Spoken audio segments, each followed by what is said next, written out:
আসসালামাইকুম। Our learning চ্যানেলের পক্ষ থেকে সবাইকে স্বাগতম। আজ আমরা পড়ব পদ্মা নদী।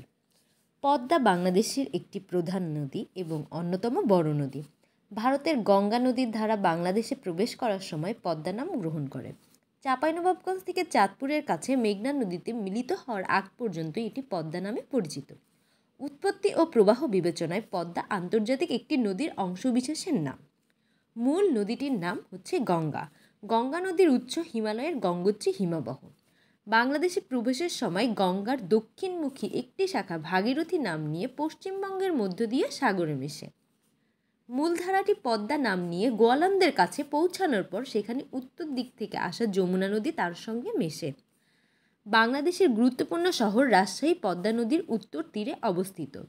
পদ্মা নদীর সর্বোচ্চ গভীরতা ১৫০০ ফুটের বেশি এবং গড় গভীরতা প্রায় ১,০০০ ফুট। মালদহ জেলার ফারাক্কা বাঁধে পদ্মা নদীর সূচনায় একটি বাঁধ দিয়ে ভারত সরকার পদ্মা নদীর পানিকে নিয়ন্ত্রণ করে থাকে।